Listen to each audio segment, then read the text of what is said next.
history of the merchant bankers and the creation of the private central banks of the world is one of the most important subjects we can study. The reason is because if a country has a private central bank, then that central bank will control the government rather than the government controlling the bank. Therefore, let us take a look at the history of how all the private central banks in the world was created. Our story begins in the 1500s with a small little country called the Netherlands. This was the birth of the private central banking cartel. Of course, the banking cartels and moneylenders had been operating for hundreds of years before that, but they never had a country of their own where they could make their own rules. In the year 1581, they declared that the Netherlands was an independent country. With this act, known as the Act of Abjuration, the Dutch renounced their allegiance to the King of Spain and decided that they had the right to rule and govern themselves. Basically, this was the bankers' way of saying that they didn't want to pay tax to the king anymore, and neither did they want to follow any of the rules and regulations against money lending imposed by the church. But why were the bankers able to pull off this act of abjuration and create their own country known as the Dutch Republic? There were three primary factors which made this move possible. First was because Spain had lost several rounds of Spanish armadas during the 30 Years' War. One of the largest Spanish armadas was lost in the year 1588, and several other Spanish armadas were lost in the years 1596, 1597, and 1601. Not only were the Spanish losing their battleships, but they were also losing the wealth they had been plundering from other countries due to the Dutch pirates. Of equal importance to their success was the partnership they had made with Fernando de' Medici, the Grand Duke of Tuscany. In 1593, Pope Clement VIII expelled the Jewish people living in the Papal States, and many of them moved to Tuscany, and in particular was the port town of Livorno. The Dutch religion, known as Calvinism, was also quite familiar in partnering with these Jewish moneylenders, and this cooperation between the Dutch and the Medici became one of the most powerful business partnerships in the world. And finally, the Dutch made their first successful voyage to Indonesia in 1599 and Japan in 1600, where they could set up colonies and trading posts. With these successes under their belts, the bankers in the Netherlands combined their assets and formed the Dutch East India Company in the year 1602. Soon thereafter, in 1607, they constructed a giant building to house the world's first major stock exchange in Amsterdam. And finally, by the year 1609, they created the world's first central bank in Amsterdam.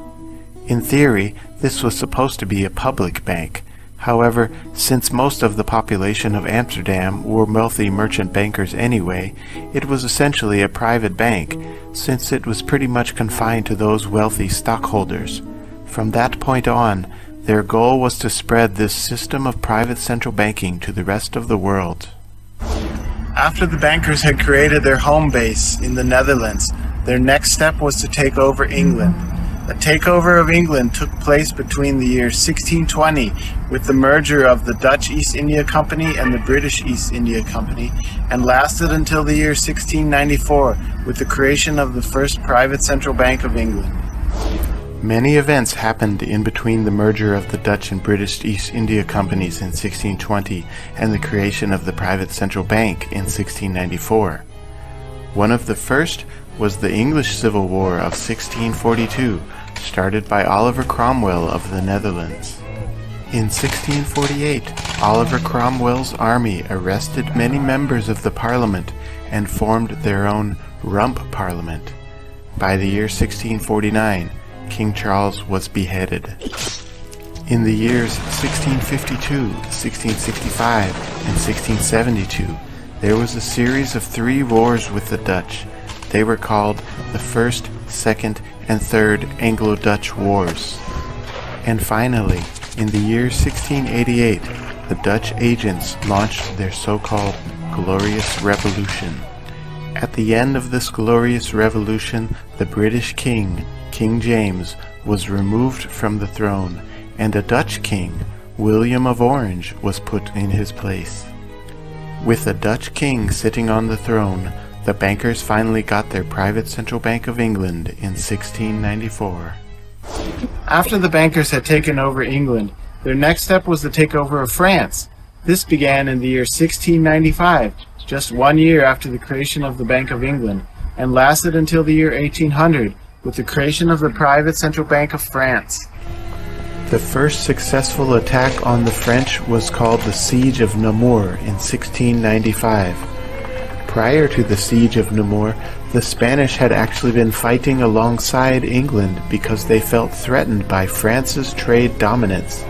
However, after this battle, Spain realized that they had been fighting for the wrong side and soon decided to join forces with France to defend against the British and the Dutch. The next major war to break out occurred between 1701 and 1714, called the War of Spanish Succession. As a result of these wars, Spain lost the Spanish Netherlands, Naples, Milan, Sardinia, Gibraltar, while France lost parts of Belgium and parts of the southern Netherlands. The next major battles were to take place during the War of Austrian Succession between 1740 and 1748. As a result of these wars, Spain did manage to gain a few of its territories back in northern Italy, but France suffered terribly due to a British blockade of its trade ships. All of these wars of Spanish and Austrian succession led to what many historians consider to be the first truly world war, known as the 7 Years' War, fought between 1756 and 1763. The reason why many people consider this the first global war was because when fighting broke out, it included many colonies such as the Americas and the colonies of the Far East. In America, these battles became known as the French and Indian War. As a result of these wars, France lost Canada, some of its Caribbean islands, some territory in the West Indies, some of its territory in India, and all of the land east of the Mississippi in America, while Spain lost the state of Florida and the city of Manila in the Philippines. However, the main result of these wars was that France and Spain lost their positions as the world's global superpowers, and the Grand Alliance, which had formed in 1689 between the Dutch, the British, and the Holy Roman Empire, became the new world's superpower. However, this wasn't enough for the bankers. They wanted a private central bank of France, but it would take a French Revolution to accomplish that. At the end of the 7 Years' War, a new trend came to Paris known as the coffeehouse culture. In these coffeehouses, men would meet and discuss ideas about how living under a monarchy was a repressive form of existence, and how a truly independent parliament, which supposedly represented the people, could replace the crown. These ideas became especially powerful once they started circulating around the French Freemasonic lodges. Here it should also be mentioned the importance of the creation of the Illuminati in 1776 leading up to the French Revolution. Of course, most mainstream historians try to underplay the influence that Weishaupt's Illuminati had among the powerful elite, and especially they will deny the connection between Weishaupt's Illuminati and the growing religious movement known as Frankism, but we will cover that subject more in further videos. The age of so-called Enlightenment, which took place in the 17th century England, had finally spread to Paris by the end of the 18th century. The bankers used their control of the media to convince the people that revolution was the only way to go, and this led to the storming of the Bastille in 1789. In the same way that King Charles of England was beheaded in 1649, King Louis XVI was beheaded in 1792. And in the same way that the private central bank of England was created in 1694, the private central bank of France was created in the year 1800. After the bankers had taken over France, their next step was the takeover of Italy. This took place in the year 1802, just 2 years after the creation of the Bank of France, and lasted until the year 1893 with the creation of the private central bank of Italy. In 1796, Napoleon had launched his Italian campaign, and in the year 1802, the first Italian Republic was created. Napoleon would be sitting as the president of this Italian Republic. This lasted until the year 1805, when Napoleon crowned himself as the Emperor of France, and the northern part of Italy became known as the Kingdom of Italy. This Kingdom of Italy lasted from 1805 until 1814, when Napoleon was defeated. But the important thing which happened during this time was that the talk of uniting all of Italy into one giant republic had spread throughout the country. It became an especially popular idea among the Masonic lodges of Italy, which were known as the Carbonari at the time. With the fall of Napoleon and the restoration of the Habsburg monarchy in 1814, Freemasonry was supposedly banned. But rather than just disappearing, they simply went underground and kept on meeting in secret. By the year 1820, these Carbonari Freemasons had gathered together an army powerful enough to cause a riot against King Ferdinand I of Naples. King Ferdinand agreed to temporarily adopt a constitution which recognized a parliament. A second uprising occurred in 1821 against King Charles Felix of Sardinia. However, Habsburg's troops came down to dispel the Carbonari Freemasons. Pope Pius VII issued an excommunication against these Carbonari and captured several of their key leaders, but the movement still went on. The final attempt of these Carbonari to march against the monarchy occurred in 1831 against Rome itself, but again the Habsburg's troops came down and suppressed the movement. The remaining Carbonari took up a new movement under the name of Young Italy, under the leadership of Freemason Giuseppe Mazzini. The Young Italians' first attempt to revolt against the monarchy took place in 1834 in Savory, but several of them were arrested. Between the years 1841, 1843, and 1845, several other insurrections occurred in Sicily, Abruzzi, Tuscany, Lombardy, Venetia, Romagna, and Bologna. But despite these failures of all these insurrections, the movement kept on growing in strength. Finally, in the year 1848, the liberals filled the streets of Rome and assassinated the Pope's Minister of Justice. The Pope himself was forced to flee Rome in disguise. This was the birth of the Roman Republic. While the Pope was in exile, he left a delegation led by an archbishop in order to bargain with the rebels.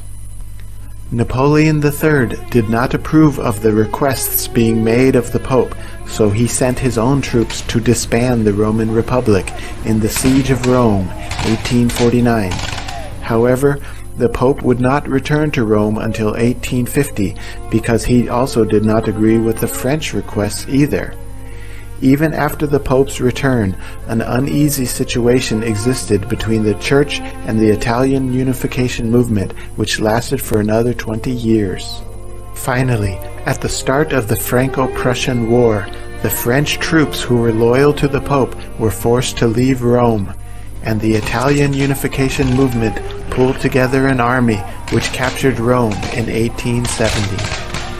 With the capture of Rome and the unification of Italy, the Private Bank of Italy was created in 1893.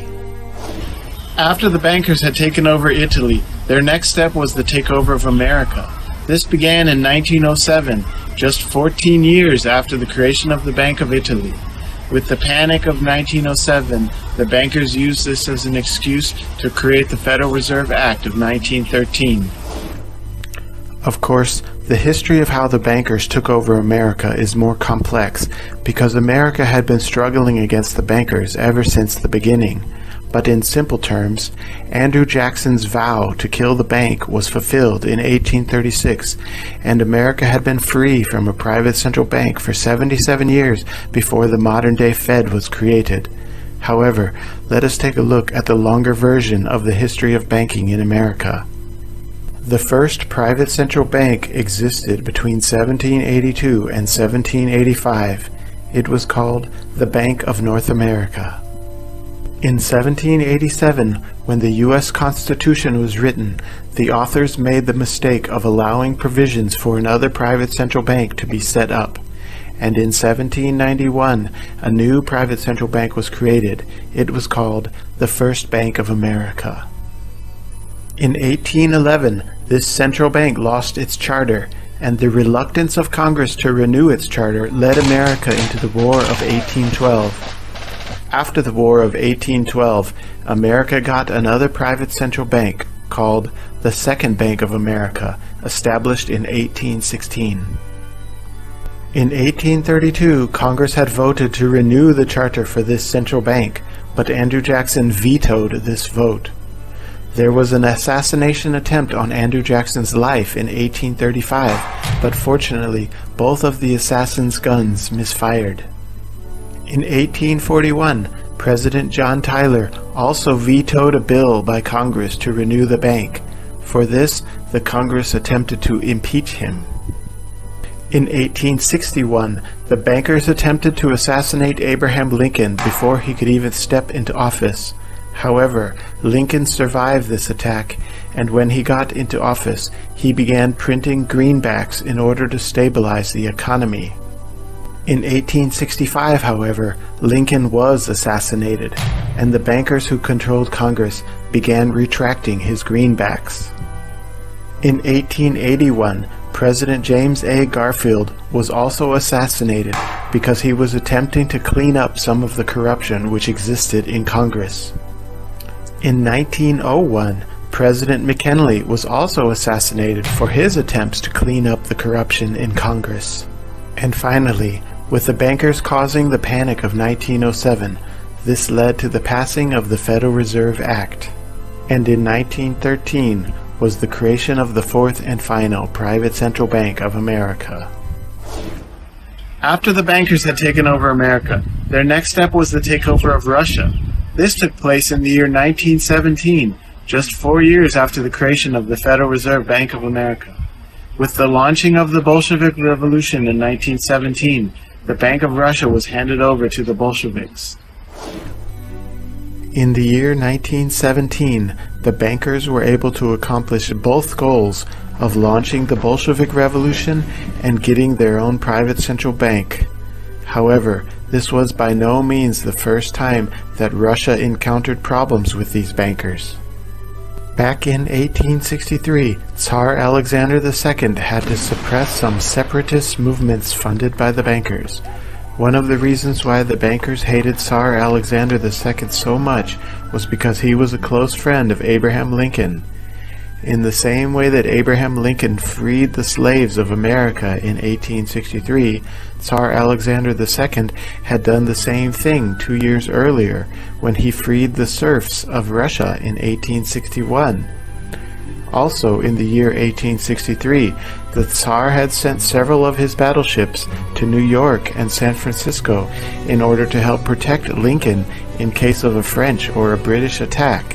However, his opposition to the bankers eventually led up to his assassination in 1881. The next Tsar, Alexander III, even had to delay his own coronation for 2 years after his father's death for fear of the revolutionary forces which were still at work. Finally, the last Tsar, Nicholas II, had to deal with a whole variety of banker-created problems during his reign. One of them was called the Kishinev Pogrom of 1903.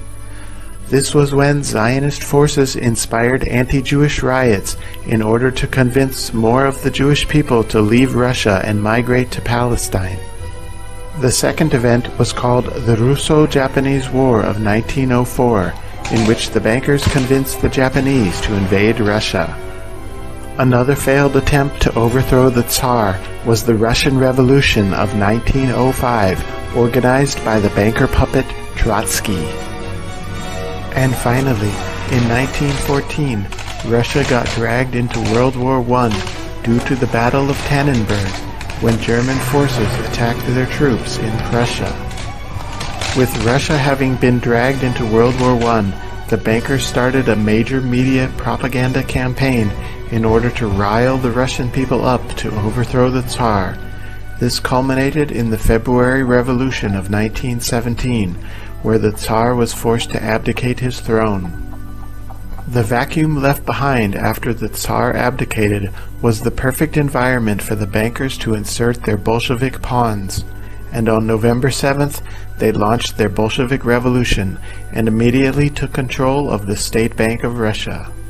But forcing the Tsar to abdicate and taking over his bank wasn't enough for them. They wanted him dead as well, and he and his whole family were executed on July 16, 1918.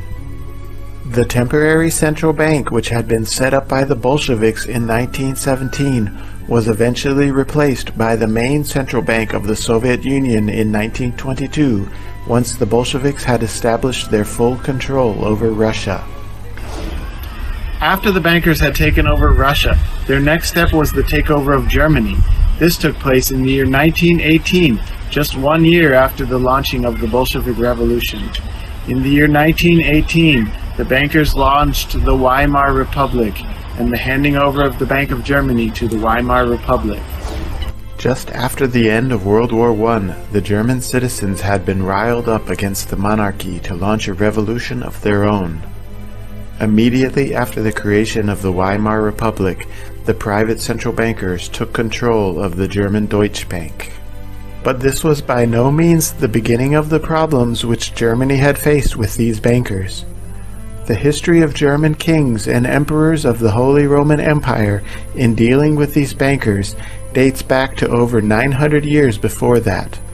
One of the first Holy Roman emperors to start borrowing money from the moneylenders in order to fund his wars was Emperor Henry II back in 1017. For the next 900 years, there is a long history of emperors and kings who either opposed the bankers or cooperated with them. Such a topic, however, would be the subject of another video. The last Holy Roman Emperor, of course, was Emperor Wilhelm II, who was forced to abdicate his throne on November 9th, 1918. And the bankers who had inspired the creation of the Weimar Republic in his wake immediately grabbed the control of the German Deutsche Bank and made it their own. After the bankers had taken over Germany, their last and final step for global domination was the takeover of Spain. This took place between the years 1931 and 1939. With the successful completion of the Spanish Civil War, the Bank of Spain was handed over to the so-called nationalists. In the year 1931, the bankers who controlled the media of Spain had stirred up the Spanish people to launch their own revolution against the king. But this was by no means the beginning of Spain's problems which they had faced with these bankers. One of the first Spanish kings to borrow money from the moneylenders was King Alfonso VI, way back in 1085. And for the next 846 years, there was a long history of Spanish kings who either opposed the bankers or cooperated with them. This, of course, however, would be the subject of another video. Finally, in the year 1931, King Alfonso XIII was forced to abdicate his throne at the beginning of the Spanish Revolution. His vacancy left Spain in a state of disarray which lasted for nearly 5 years. This state of disarray eventually led to the Spanish Civil War between 1936 and 1939. Many historians in fact refer to this Spanish Civil War as the dress rehearsal for World War II. The bankers who controlled Germany and Italy were funding the so-called nationalists, while the bankers who controlled the Soviet Union were funding the so-called Republicans. Finally, in 1939, at the end of the Spanish Civil War, the Central Bank of Spain was handed over to the private central bankers. In the same way that the bankers used their control over the media to inspire people to revolt and overthrow the government in so many other countries of the past, they used their same control over the media of Russia to get the people to revolt and overthrow the Tsar on March 8, 1917. As soon as the Tsar was removed, the bankers started sending in their agents in order to start the Bolshevik Revolution. And although there is a long list of agents which the bankers were utilizing to lead the people into this Bolshevik Revolution, we will focus on the main two, Trotsky and Lenin. On March 27th, Trotsky boarded a boat from New York and was given $10,000 to line his pockets. This was a lot of money in 1917. And on April 16th, the banker's other agent, Vladimir Lenin, boarded a train from Zurich, Switzerland. Lenin himself had been given funding and official support from the German government. This put the bankers of America into a particular bind. If Germany was funding the Bolsheviks, then how could America also be funding the Bolsheviks, since America and Germany were supposedly going to war with each other? So the decision was made to keep the funding of the Bolsheviks a secret affair. In August of 1917, William Boyce Thompson traveled to Russia and donated over $1 million to the Bolsheviks. The money was hidden in the form of a Red Cross mission and mostly came from bankers like J.P. Morgan and Rockefeller. After the Bolsheviks had been well funded, their next step was to launch the Bolshevik Revolution, which began on November 7th, just 5 days after the signing of the Balfour Declaration.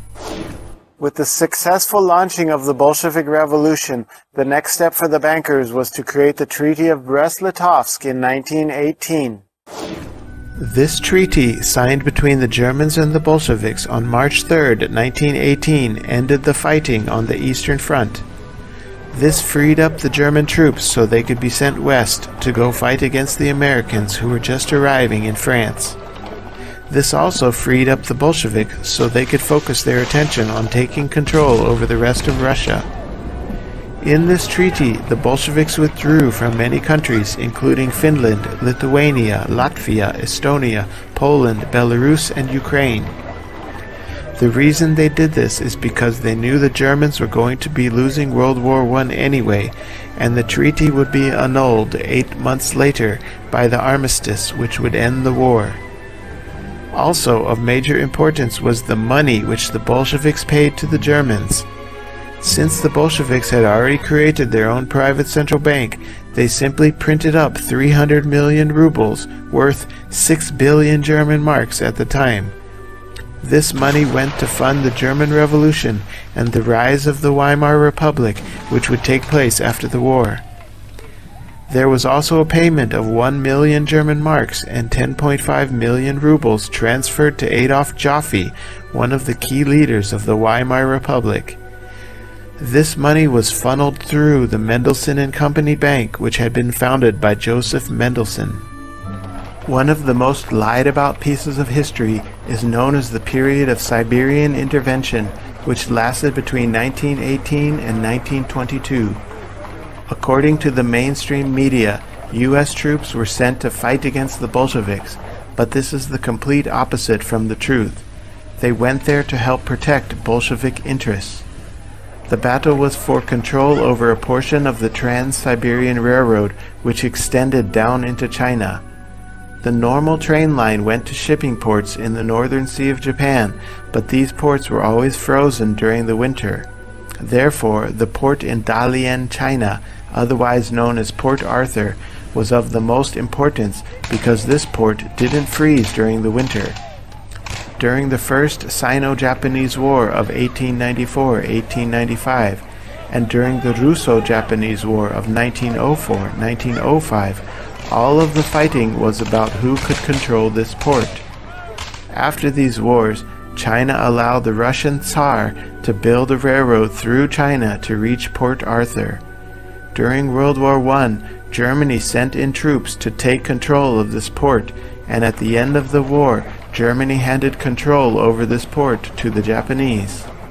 According to the mainstream version of history, the Chinese had joined together with the Japanese and the Americans in order to fight on behalf of the so-called White Russians. These White Russians were the ones who were supposedly still loyal to the Tsar, But this version of history is wrong for several reasons. First of all, China would never have joined sides with Japan. This period of time between the First Sino-Japanese War and the Second Sino-Japanese War was still one of hostility. In fact, the real truth of these battles, called the Siberian Intervention, was that China wanted control of their own port back. So basically, what you had was the Japanese and American troops being sent in to prevent the Chinese from taking their port back. But again, the reason why the official version of history is being lied about is because the Americans were not supposed to be supporting the Bolsheviks at this time. Even after the period of Siberian intervention, which supposedly ended in 1922, the Japanese were still there to fight off the Chinese on behalf of the Bolsheviks. This lasted all the way up until 1929, when China went to war with the Soviet Union, and it lasted up until the Second Chinese-Japanese War of 1937. Essentially, the Chinese never got control of their port back until the end of the World War II in 1945. Another way we can tell it was the Americans who were supporting the Bolsheviks was because of the secret money transfers and transfers of other goods happening during this same period of time. American support for the Soviets was funneled through an organization called the RSGB, or Russian Soviet Government Bureau. By 1919, they had already sent over $35 million in aid to the Soviets in the form of food supplies, clothes, money, and weapons, most of which were sent through the Port Arthur railway docking station. Some of the major supporters of the Soviets were in the form of agricultural equipment from Ford Motor Company and International Harvester, food from the Armour Meatpackers and Swift Meatpackers, and clothing from Marshall Fields and the Sears Roebuck Company. By May of 1920, the amount of support for the Soviets, which was funneled through this supposedly illegal trade agency, had surpassed $300 million. This supply of American funding and American resources, along with the military protection offered by the Japanese, lasted all the way up until the year 1922 with the Treaty of Rapallo. It was from this point that the Germans began a massive technology transfer to the Soviet Union. One of the most important technologies transferred to the Soviets during this time was how to build the engines used in fighter planes and for battleships. The Soviets had been lacking all these things, and having obtained them, they became a much stronger military power, not only able to fight on the ground, but on the seas and in the skies as well. It is interesting to note that while this transfer of German technology to the Soviet Union was going on, people like Henry Ford in America started secretly funding Hitler's new regime. However, this secret buildup of Hitler's new army would be the topic of another video. During this period of 1922 to 1928, one of the major suppliers of the Soviet military was Gustav Krupp, who was the owner of the largest weapons manufacturing company of Germany. The Krupp family began secretly manufacturing weapons for Germany right after the war, which was illegal under the Treaty of Versailles. The Soviets especially benefited from this due to the occupation of the Ruhr in 1923, when French troops took control of the Ruhr industrial area, and many German factories were shifted to the Soviet Union. The period of transfer of German technology to the Soviet Union carried all the way throughout the 1920s, but in 1928, Stalin introduced the first five-year plan, which lasted from 1928 until 1932. Albert Kahn and a team of 25 architects and engineers were sent to the Soviet Union to build the giant Stalingrad tractor plant, which was all based on Henry Ford's designs. Bernard Baruch was the presidential advisor with two faces. With one face, he warned the American public about allowing the enemies to rebuild their armies, but with his other face, he was secretly supplying the Soviets with military equipment. Several military airplane secrets from Volty aircraft, Consolidated aircraft, Seversky, and Lockheed Martin were all passed down to the Soviets. Both Ford and Caterpillar started opening up tractor plants all over the Soviet Union, both for the production of farming equipment and for the production of military equipment. One of the biggest plants was the Gorky Machine Building Plant, which was completed in 1932. Two other important technologies were the transfer of the radio equipment provided by RCA and the ball bearings for tanks and missiles provided by the Bryant Chucking Grinder Company.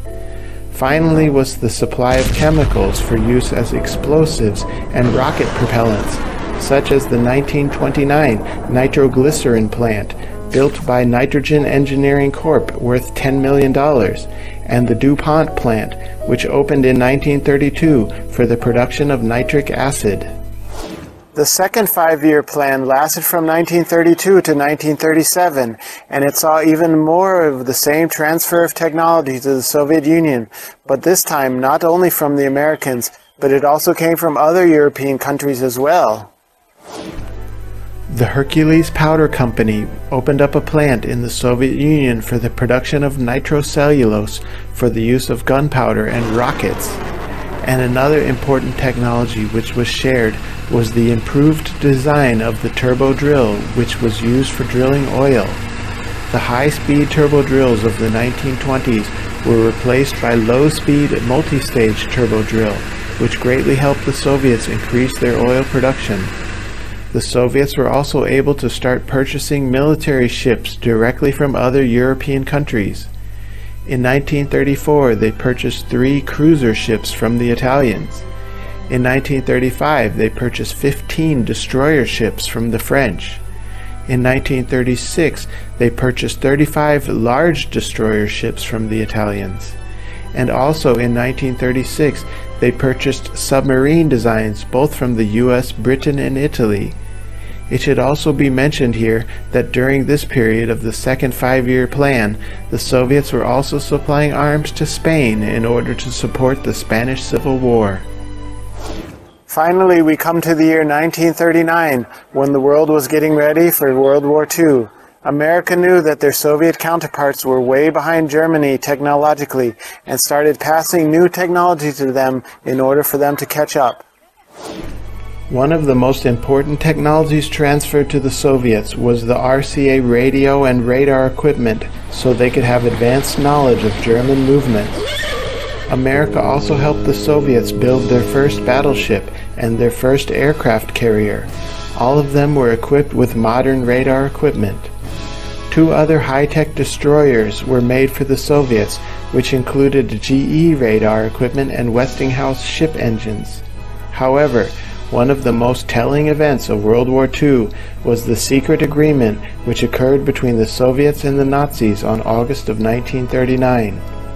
After nearly 5 months of secret talks, the Molotov-Ribbentrop Pact was signed, and after signing it, both countries went ahead and invaded Poland. One of the results of this so-called Molotov-Ribbentrop Pact was that several Baltic countries would be handed over to the Soviets at the end of World War II. What it means is that both parties knew that the World War II was coming, and not only did they know it was coming, but they also knew what the outcome would be. Even after the so-called surprise invasion of the Soviet Union of Operation Barbarossa in 1941, still secret meetings were going on between the two sides. The bankers knew exactly what the results of World War II was going to be, and both the Germans and the Soviets were merely puppets being moved around on strings. After the Nazi attack on the Soviet Union in 1941, President Roosevelt started what may be one of the largest technology transfers to the Soviets in the form of the Lend-Lease program. Between 1941 and 1945, over $11.3 billion worth of food, money, weapons, and ammunition was sent to the Soviet Union. One of the things which the Soviets lacked at the time was sophisticated aircraft. They were still mostly using old World War I wooden planes. Not only did the US give the Soviets a fleet of 11,400 of the most modern and up-to-date aircrafts, But also Boeing built a replica of its American plant in the Soviet Union and sent tons of aluminum and machining tools. Along with this came 400,000 jeeps and trucks, 12,000 tanks, 2.67 million tons of fuel, 1.7 million tons of food, and also millions of dollars worth of gold and other minerals. The British also transferred thousands of planes, boats, tanks, and other military equipment like radar and sonar equipment. But the technology transfer which happened during the war was nothing compared to what happened after the war. As soon as the war ended, the Soviets swept through Germany, transferring entire plants and factories along with whatever military equipment they could find. The Soviets captured an entire fleet of 100 unfinished German subs and transferred the entire factory along with all the high-tech electronic equipment.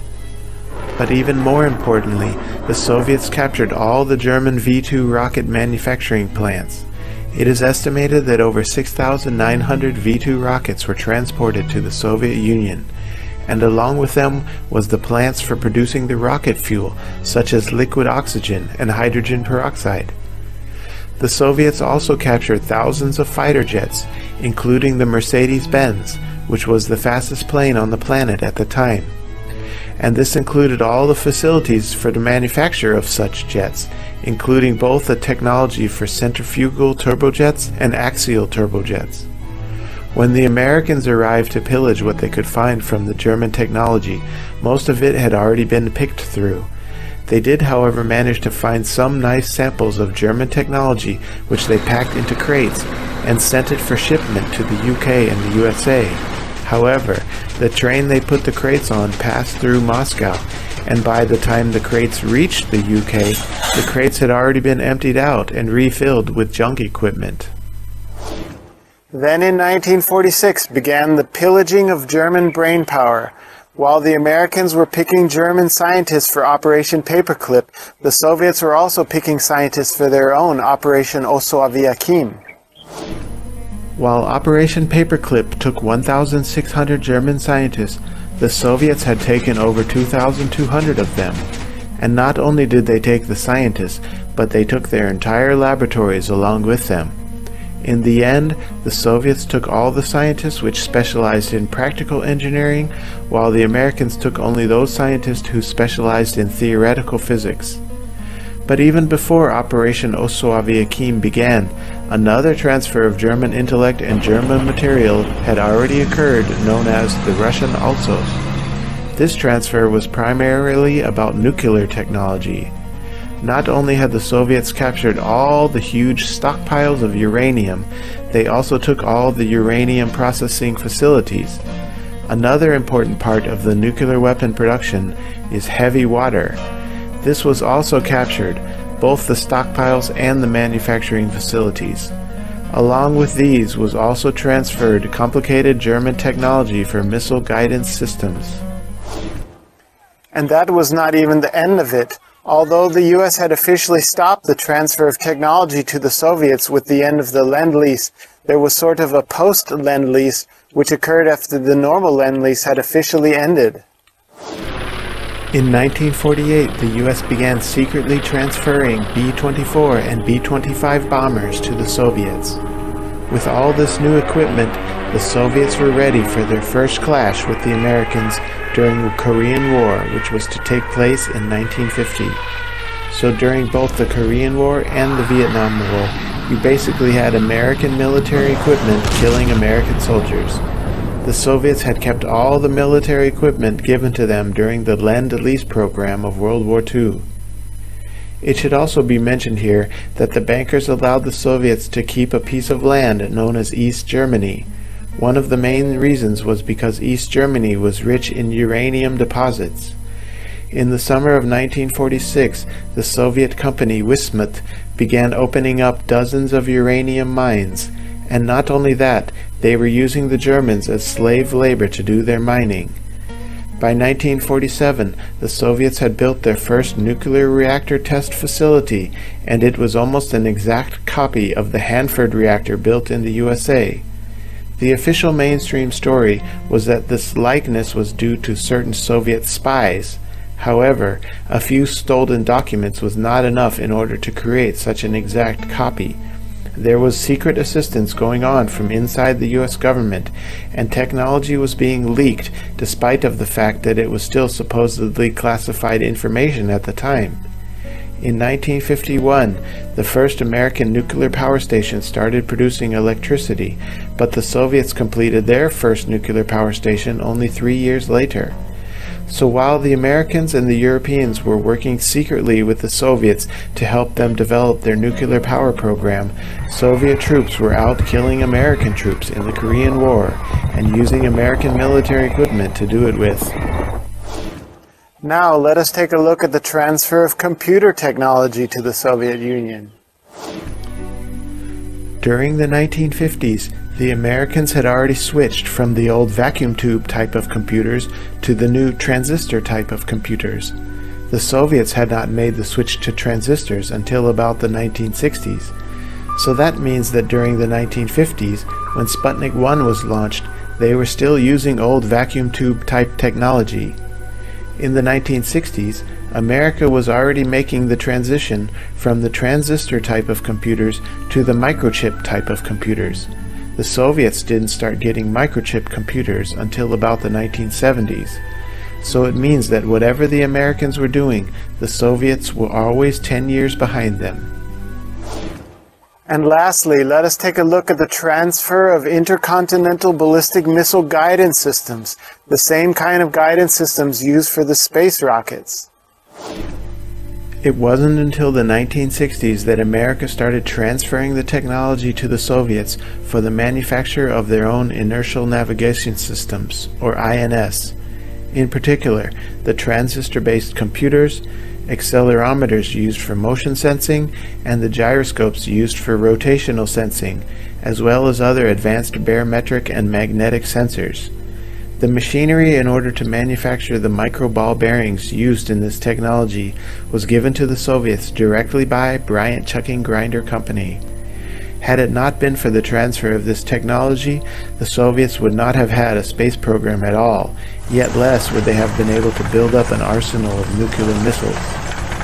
One of the first true intercontinental ballistic missiles was the Atlas, built in America, with a project that began in 1946, reaching its first flight in 1957. Later on, America was developing the Titan missile, a project which began in 1955 and reached its first flight in 1959.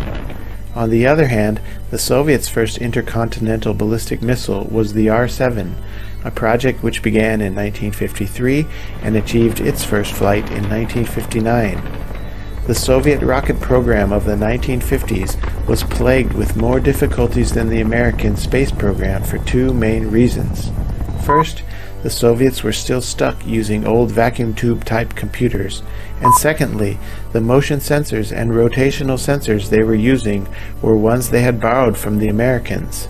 In other words, the only reason that the Soviets got the first satellite in space or the first man in space was not because they were technologically more advanced. It was because they were willing to take more risks with the outdated equipment they had. And on a final note to this whole theory of the Russians were leading the space race, we have a quote from Lloyd Malin, who went to the Soviet Union in 1958, just after the successful launch of Sputnik 1. He did a tour of all the Soviet space research facilities and interviewed 38 Soviet scientists, and he reported his findings in the book Russia and the Big Red Lie. After his tour of the Soviet facilities, Lloyd Malin described what he saw there. Quote, "They were using old computers with fans blowing past vacuum tubes. In fact, they were just old Remington computers with Russian letters placed over the English words. The aerial cameras at the Soviet tracking stations appeared to be old cameras which they had purchased from a U.S. Army supply store. The radio telescopes they were using had the name General Electric written on it. And the spacesuit which Yuri Gagarin was to wear was simply just a copy of the spacesuit designed by NASA." So as we can see, by the year 1939, These private central bankers pretty much had a monopoly over the whole world, and we can tell from their history how they would stop at nothing. They would kill and murder and even start wars in order to gain control. And we can still see from today how these private central bankers control the politicians of the major countries because they are merely puppets in their hands.